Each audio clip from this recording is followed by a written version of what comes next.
day to you all. Thank you so much for joining our Friday chats.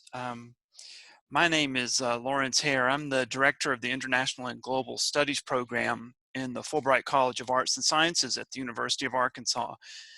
And I'd like to say once again how much I appreciate you joining us to talk about the Arkansas Global Changemakers program.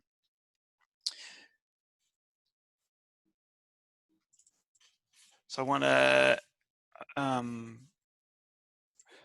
just want to say a word of greetings to you all. I often have had a chance to come to Butterfield Trail and talk with the Foreign Policy Association about some of the topics that they have, and I know some of my colleagues have had a chance to come and talk as well, and I'm very sorry that the conditions of COVID-19 make it impossible for us to come and speak to you in person and see you. But I hope this is okay. Our students have been adapting to these Zoom meetings as well, where we've been running all of our program courses online, and slowly but surely our students are getting better, and hopefully we're getting better at teaching through Zoom. And so I want to spend a little bit of time today talking about a new program that we're doing, and in some ways this program has been impacted by COVID as well, but in other ways, the conditions of the pandemic have made what we're doing in this program that much more urgent. And so let me explain what we're doing, and then I'll give you a link to my email address. If you have questions or want to hear more, I invite you to connect with me. So I want to share my screen and sort of talk a little bit about what Changemakers is and where we are in the process and what we're hoping to achieve in the future. So this is a new program that is a collaboration between the Fulbright College of Arts and Sciences and the Walton College of Business. And I wanted to show you that, of course, that's me on the right. And it's involving my International and Global Studies program. And then I've been working with my colleague, Rogelio Garcia Contreras, who is a clinical faculty member in the new academic department, which is called SEVI, which is Social Entrepreneurship and Venture Innovation department in the Walton College of Business. And we've been working together to develop this program based on a couple of premises about the relationship between Arkansas and the rest of the world. So let me run you through some of those, and then I'll talk about what it is that we do. So first principle, I think you would all agree that we face unprecedented global challenges. If I were just to list a few, combating global poverty would be one, and we know that in the wake of the COVID-19 pandemic, hundreds of millions of people around the world have sunk back into poverty or at risk of falling back into poverty. And this comes after many years where we had seen declines in the rates of global poverty. And so this problem, which is sort of a perennial issue, is suddenly becoming much more urgent.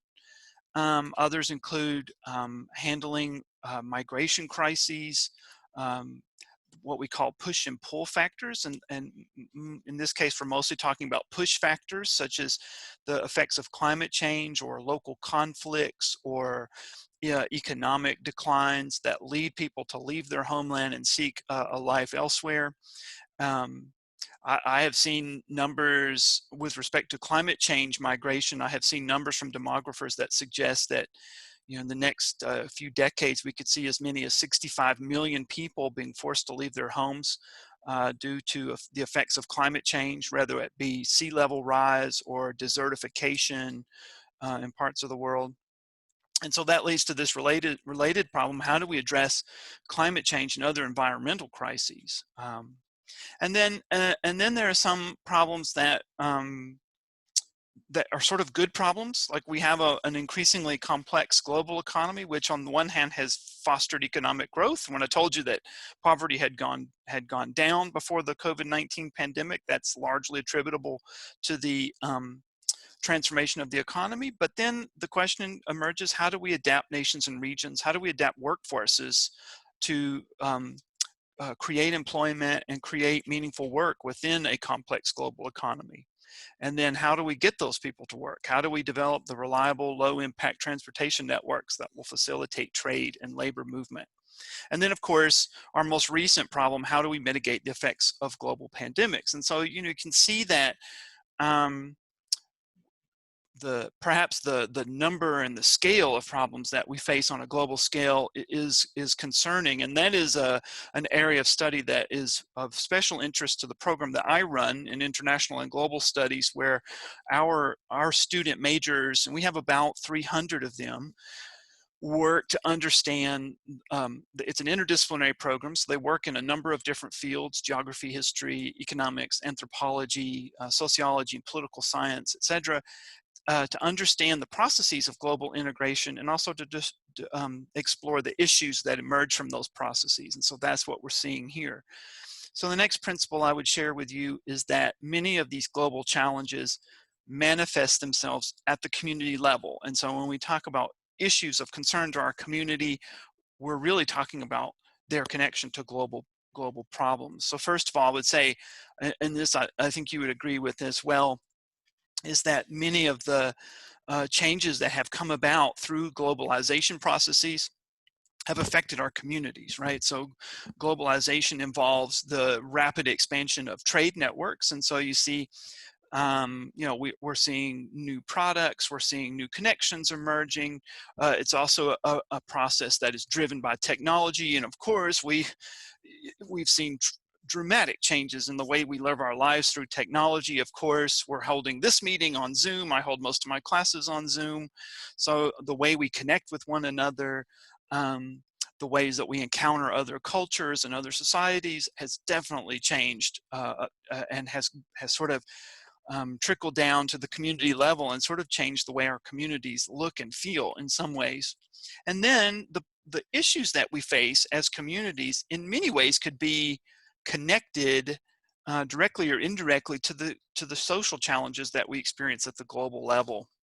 So when we're talking about global poverty, we're also talking about food security, we're talking about food systems, and at the community level, that connects directly with the questions that we face about how do we help our neighbors maintain access to nutritious food. When we're talking about migration crises, many refugees and migrants find their ways into our communities, and then that leaves us finding ways to welcome them and to integrate them into our communities. When we talk about problems related to climate change, that affects us at the local level, because not only because of the way it affects our local climate, but also in the ways that we help provide or look for housing or look for sustainable practices. And then within the global economy, that affects us here as we seek employment and trying to find work that's meaningful and fulfilling for us. And for me as a professor at the university, that challenge is, how do I help prepare students for that workforce? And so that's a concern. So you'll see that when we deal with things at the local level, even if we don't always think about them, many times they're connected to larger global problems. Now, when we talk about solutions, obviously we've talked about problems. We want to talk about the ways that we solve these problems. There's more than one way to do this, and I want to identify three when we're talking about global crises. The most obvious is solving problems at the international level, and that's where we think about the United Nations or the many international NGOs that the International Red Cross, for example, or Amnesty International, or any of these groups that attempt to mitigate global problems at the transnational or international level. And the most, obviously the UN is the one that we think of the most, and they do a lot of good work, but at the same time we have to recognize that institutions like the United Nations have significant limits, right? So the UN is essentially built as an agreement among nations in the post-war period. Its main goal was to reduce incidents of conflict after the First and Second World War.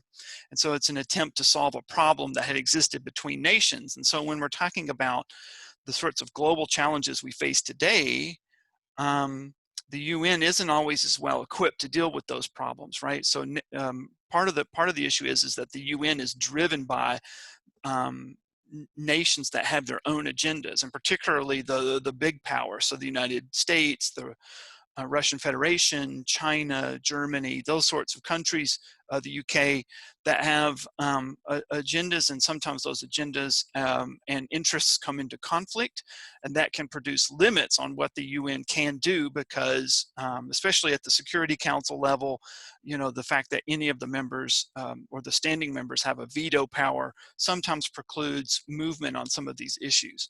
But the UN is still able to have a role in terms of organizing resources at the international level. And as you see in this image here, this is these are the Sustainable Development Goals that the UN has put out. These are agenda setting features of the United Nations, where they identify a problem and they track some of the ways that we can address that problem, and they help orient nations and regions and how they respond to crises. And so the UN has identified 17 sustainable development goals, and you can see as you look at them, so poverty, hunger, health, education, equality for women and girls, clean energy. You know, these are global challenges we recognize, and instead of saying, well, here are the problems, they're saying here are some of the solutions that are available for them. And so they create a space for dialogue, and so they do have a role to play, but I would say that that role is somewhat limited by the way in which global governance functions and the limits that are naturally attached to global governance. So another way to look at this is at the intergovernmental level. This is where nations make agreements, where they talk about problems and where they work things out amongst themselves. And so I've got two examples here. One is the ways in which the European Union, as a intergovernmental organization, attempts to address the immigration and refugee crisis that the EU has faced in recent years. The other big one, of course, is the Paris Climate Agreement. And the Paris Climate Agreement was signed by just about every country in the world with the hope of maintaining, we're taking steps to make sure that climate increases were limited to 2 degrees Celsius. And that's very encouraging. It mobilizes countries to act. It helps make countries feel like their neighbors are doing their share, but it too has problems. And so, for example, with the Paris Climate Agreement, it's a voluntary commitment, and we have already seen cases where countries aren't holding up their end of the bargain. It's very unlikely that many of the countries are taking the steps necessary to meet the goals in the agreement. And then, of course, the United States this very month has its withdrawal from the Paris Climate Agreement becomes official. And so these things, because they depend on voluntary cooperation, they don't always have the power that they need to make meaningful change. And so we can already see some, even though the Paris Climate Agreement is stronger than some past agreements like the Kyoto Accords or whatever, it still has some significant limits. So then lastly, another way to approach global issues is at the local level, and that's really where we come in. So just as we say that global problems are connected to local issues, when we attempt to solve issues at the community level, we have the power to make a small change in a larger global problem. And I would say, I mean, there's limits there too, but I would say that this is an underutilized approach to solving global issues, and that's where we come in. So our program, Arkansas Global Changemakers, builds on the local approach, but offers a somewhat new way to connect the local and the global. So this is a collaborative program. It involves, on the one hand, it involves faculty engagement. So those of us who have areas of research expertise, we have our resources. It involves a curriculum for students. It involves opportunities for high impact engagement between students, faculty, and the community. And it also has a role for the community to play in terms of engagement, dialogue, and mentorship of our students. So the way this works, essentially is that this has sort of three parts to it, right? One is building awareness between what we're doing at the local level, or what different agencies are doing at the local level. So that can be local nonprofit organizations. It can be public agencies like government offices. It can be corporations. It can be small businesses. It can be the actions of individuals or other groups. And what we want to do is help those groups understand the connection between the work they're doing at the community level and the impact that they can have on a global problem. So it also involves the development of networks. So taking agencies across different sectors, public, private, nonprofit, academic, and helping them see each other and the work that they're all doing together on a given issue. And then cultivating similar networks in communities around the world. So Arkansas Global Changemakers identifies communities that are making strides on certain issues, and we try to understand how those international networks function, and we try to build connections. And so then that's where the action comes in. So we bring local social change agencies and networks together into dialogue with communities overseas and maybe nationally as well, in order to see what's working, where the problems are, how different cultures understand problems differently.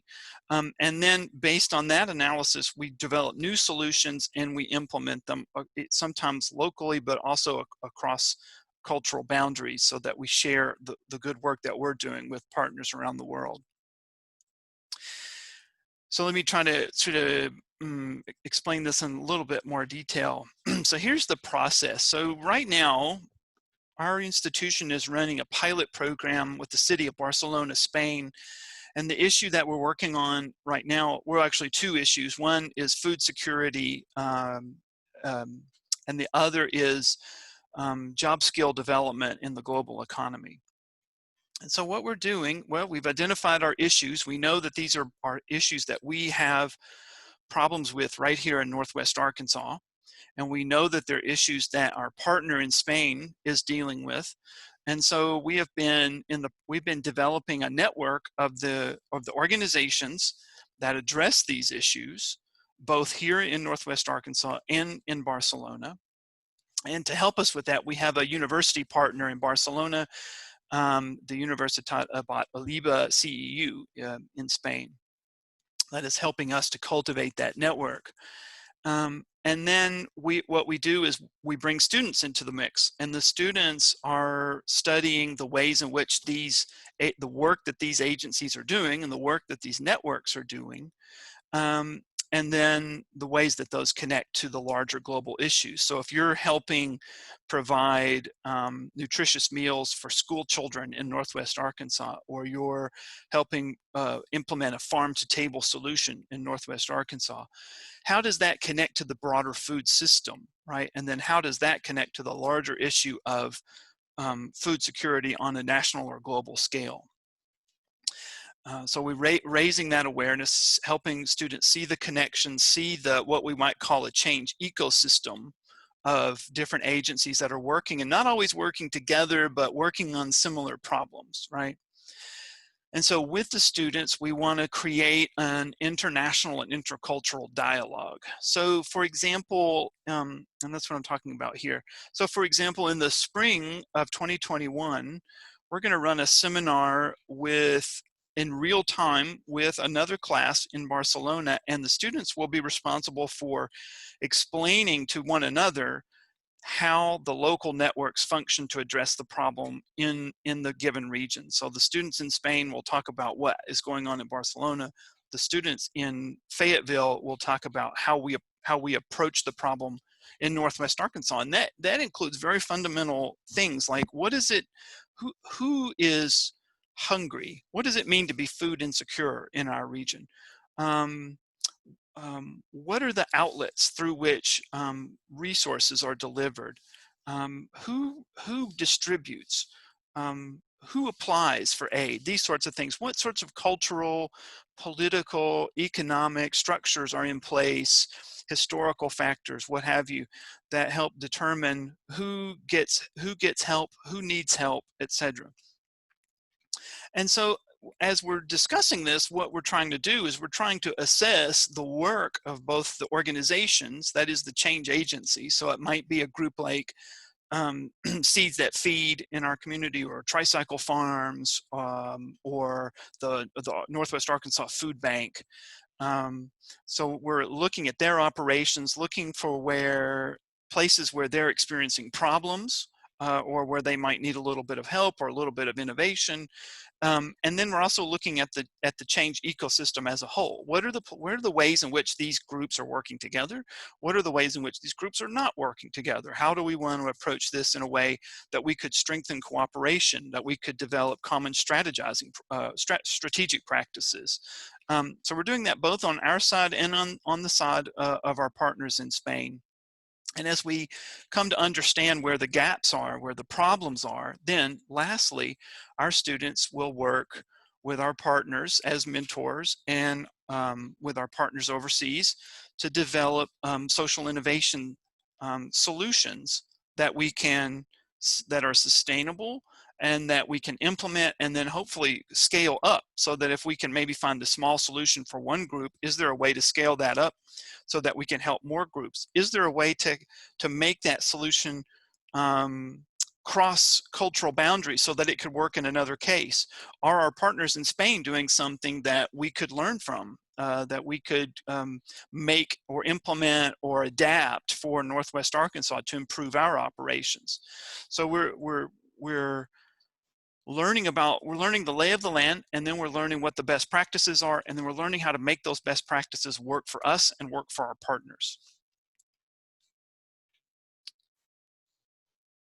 So in order to make this successful, we need to have students who are able to make these kinds of assessments, who are able to understand the cultural issues at play, and who have the skills in place to actually create innovative solutions.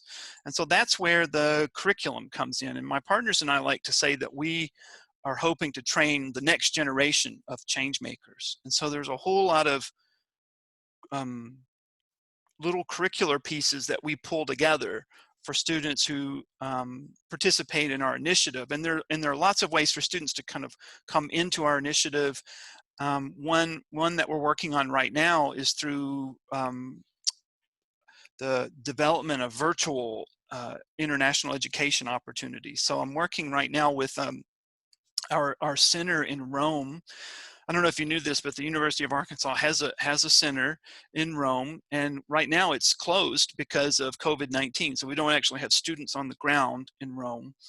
But what we're working on with our faculty there is to develop virtual opportunities where students are still getting a cultural experience. So maybe they're learning about the Italian system or Italian culture from our partners, and then they're connecting in Italy with some of the change agencies that work there. So UN agencies or local nonprofits or whatever it is.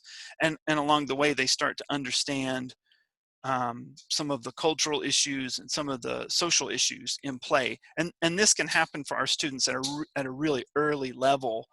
I've been thinking about this a lot as a way of bringing students into international education that might not think about international education as an option for themselves.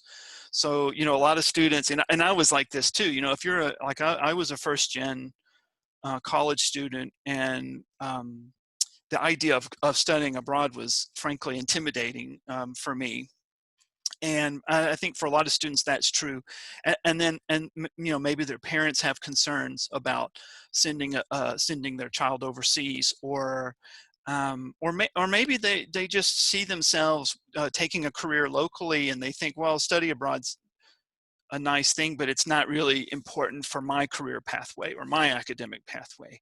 And so what we're hoping with a more virtual experience is that we're creating an affordable, accessible experience for students And then we're helping them to see just how international engagement can actually be useful to them, regardless of what their academic or career goals are. They can, because they're starting to see the links between the things that they might do in their home community and the ways that those connect to issues abroad. And so we're broadening their perspective, and we're being more inclusive, and we're trying to broaden the impact of our educational curriculum. And so I'm thinking about this right now as a gateway experience for early career college students. Even to the point of thinking about how can we help students participating in a program like this get a passport. Maybe they don't have a passport, and maybe we're starting to plant seeds in their minds that maybe they want to start at the virtual, as a virtual experience, and then maybe later they want to travel abroad. They feel more comfortable with that, and they want to have the means to do that. So that's one. Another way, obviously, is through language courses. And we've been working with some of our partners in our World Language Department to develop some ways to include modules that maybe arm students with the vocabulary they need or the cultural training they need to understand global issues from the perspective of that language group. And then, of course, we have social innovation training opportunities. We teach courses on social entrepreneurship. We also teach, we partner with other colleges like the College of Agriculture, the College of Engineering, to teach students some of the techniques involved in assessing organizations, in finding pain points, doing customer discovery, and then finding solutions, whether those be tech-based solutions or even low-tech solutions, organizational solutions, or marketing solutions, or whatever it may be. Then we have a battery of courses that help students understand the issues at play. So we have courses on food security. We have issues on courses on gender inequality, that sort of thing. And then in some of these experiences, we do what we can to link with community partners. So maybe if we're running a course on social entrepreneurship or running an issue seminar, we have students who are working one-on-one with mentors in groups like Seeds That Feed or the food bank or something like this, where they're actually sort of getting a hands-on look at how an organization operates. And then we'd love that mentorship down the line to extend to international partners. And I see that as a real possibility as we run some of our pilot programs. And then, of course, as we work the students up and they grow in their intercultural competency skills, and they grow in their social innovation skills and in their language skills and in their familiarity with global issues, then when they actually do partake in a study abroad experience, then that study abroad experience is so much more impactful. So we've been planning with funding from the U.S. State Department to get on the ground in Barcelona and work hands-on with the agencies in the network there. So we planned for that for May 2021.